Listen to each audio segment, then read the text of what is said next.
What's up, guys? This is Anthony from Hawkeye Rides. I'm here today at BMW of Wesley Chapel. Phil has given us the 2021 BMW X3 M40i. MSRP starts at $56,600. This one in the black metallic at $58,845. M Performance features standard upgrades in the interior, powered by twin power turbo i6 with 382 horsepower, 365 pound-feet of torque at 0 to 60 at 4.4 seconds. ZF 8-speed automatic Shifttronic transmission with 21 to 27 mpgs. We're going to go over all the specs and details, starting now.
New for 2021, active driving assist, frontal collision warning with city collision mitigation, lane departure warning, and blind spot monitoring. Sports bumpers that includes the kidney grille integrated in the center, set with fully automatic projector beams, LED, they're directional, low, high beams, auto leveling, and adaptive. Performance oriented with an aggressive dynamic, and you can see that the way the hood flares out, and it's a longer hood which gives an elegant and a sports look all in the same. Ground clearance, even though you have all this in the front fascia going on, is still at 7.2 inches, and the width at 74.7 inches, a height of 66 inches. We're set with 19-inch M double spoke bicolor wheels, M Sport brakes, which are blue brake calipers, and I like the setup that it just makes a nice flair because this is a black metallic. The blue just gives a nice essence to the vehicle. 13.7 is the disc reading in the front, 13.5 is the rear.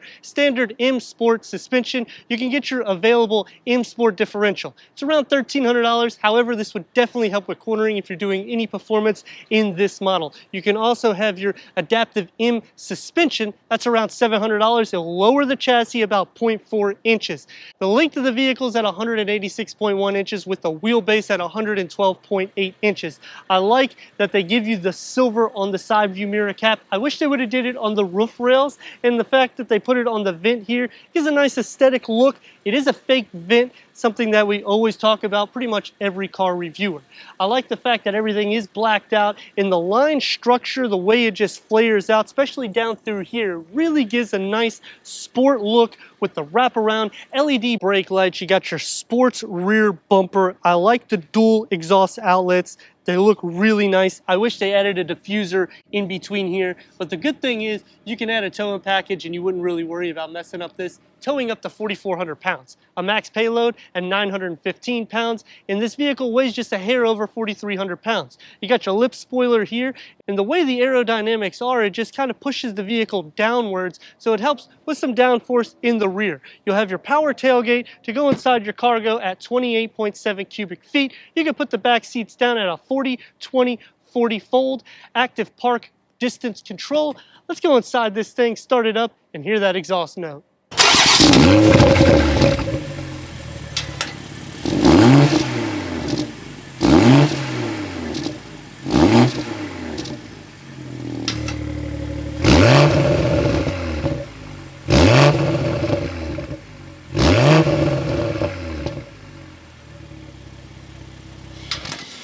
0.3 seconds slower than the M. This M40i is going to save you around $4,000 or $5,000. You will lose around 91 horsepower. However, if you're looking to get some of the pops and bells and whistles that the M's have, you're not going to get full spec because it's not a true M. This is definitely something to look at. Let me know in the comments what you think about the 2021 BMW X3 M40i. As we go into the interior, go over the tech, and take this for our test run. Entering inside this X3 M40i, you're going to get 40 inches of headroom, 40.3 inches of legroom. This is set with your black Sensatech sports bucket seats.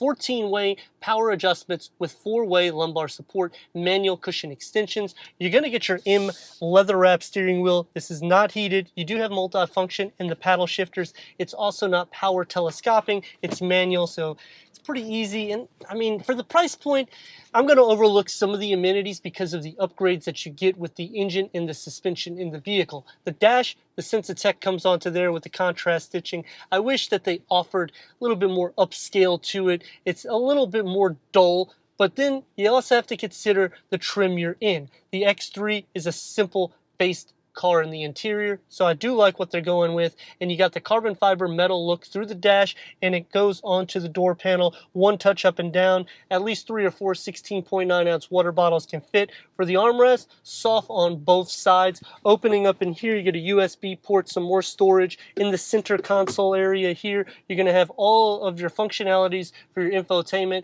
which is a 10.25 Live Cockpit Pro with navigation. So you have your pinch, and you got your swipe.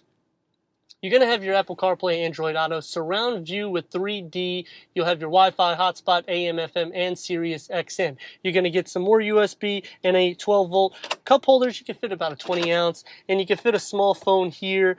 You can close this up. You got some M badges, so it does make a nice flare. Dual climate control settings, 12.3 digital driver cluster. It's reconfigurable when you push it into your mode, so your sports is going to look more aggressive. Also the sports plus and individual. If you go into your comfort, it's going to change it to kind of an orange look. And then if you go to eco, it will take the tachometer off and just kind of educate you on how to get better gas consumptions in the vehicle. Let's see how the back seats look. For the back seats, I'm at 38.5 inches of headroom, 36.4 inches of legroom. I have the seat in the position that I would be sitting if I were to drive, and you can see I can fit without any issues. You do have your third climate control setting here, 2 USB-C ports, some cup holders here in the center. You can fit probably a 20-ounce bottle. Soft for both of the elbows. On the door panel, I like the X badging. One touch up and down for the windows, and you can fit probably 2 or 3 16.9-ounce water bottles. Let's see how I look in the center. Sitting in the center, your shoulders are going to be close to any adults next to you if they're about my size.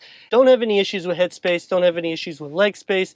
Because the floor protrudes up, you can't really move your legs there, so your legs will be touching the occupants in the back seat. Taking this X3 M40i out, and it's pretty impressive with this inline turbocharged engine because the size of the vehicle, it's not so overly weighted, so it does have a lot of power in it. When you put it into sport mode, the exhaust note gets super aggressive, I will say on that. If you put it into eco mode, it makes it more quiet. 382 horsepower. It is a lot of horsepower. The seats sit relatively comfortable. In sport mode, you do feel some of the bumps. The steering is a little bit heavier, and you will go at more of a 2 to 3 RPM before changing gears. If you change it into comfort, you exit the exhaust note. You won't hear it at all. As for the ride, the steering becomes super lightweight, but the suspension is still a bit stiff. It doesn't really change much in the stiffness of the suspension. It has nothing really to do with the wheels. If I put it into Eco Pro, it makes the engine a lot quieter because it's changing gears a lot more frequently. Putting it back into sports so we can see how this vehicle does. So we're going to put it into manual, have it into first gear, give it a little throttle. Has a nice exhaust note. Slings you back a little bit, feels pretty precise. You get where you need to be. There's really no blind spots. I can see almost all the way to the cargo area, so that is pretty good. You do have the blind spot monitoring, and you do sit up enough, so I do like the fact that you're not sitting too low to the ground. And the steering feel, On Sport, it does feel a little bit heavier. If you change it to Eco, immediately it becomes light and you don't feel anything. So I like the steering response and the functionalities that they give you because the buttons actually work. Full U-turn, stopped in the middle of the road, giving it some throttle. You're gonna get about 2 lanes exactly. And if you have it in Eco mode, there's really no point to use the paddle shifters at all. You don't really feel any drive, but as soon as you put it into Sport, wow, it literally sets you back pretty good. It's pretty impressive when you consider the fact of the size of the vehicle. And I'm not trying to stress it to sound like a broken record.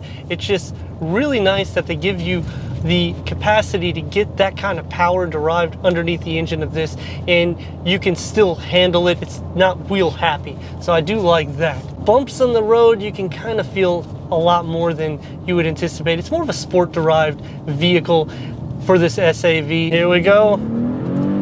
Oh yeah, you can just kind of relax in it as you push the throttle. I like it a lot. It is good.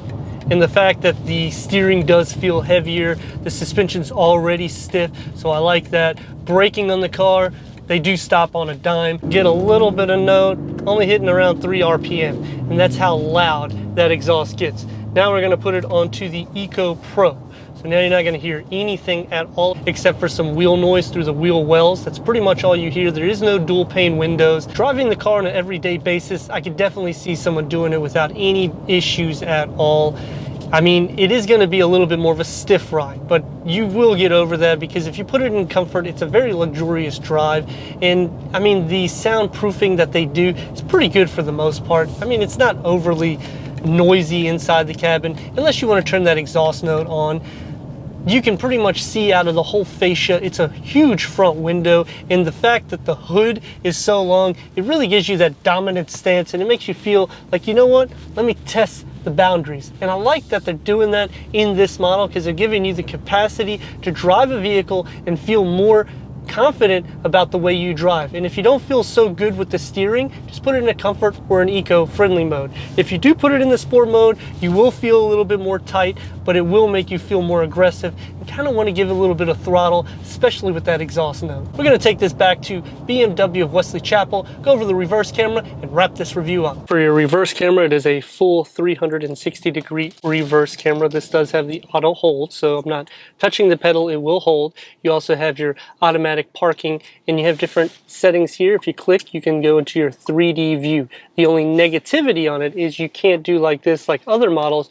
You'll have to click on the icons here in order to move it around for the 3D image. And another thing is it's not live. So when you're looking, you don't see the turn signal in which I've already turned. So it's not as intuitive as the Audi lines or the Mercedes-Benz, but it does have this cool feature here for the car wash whenever you're driving in, so you can see and you're not going to hit any poles. Click back into this, go back into your parking, full 360-degree reverse camera. I'd like to thank Phil here at BMW of Wesley Chapel for giving us this 2021 BMW X3 M40i for our car review. If you're already a subscriber, thank you for being part of the Hawkeye community. If not, click that subscribe button. Check out the details, the merchandise, and everything we do here at Hawkeye Rides.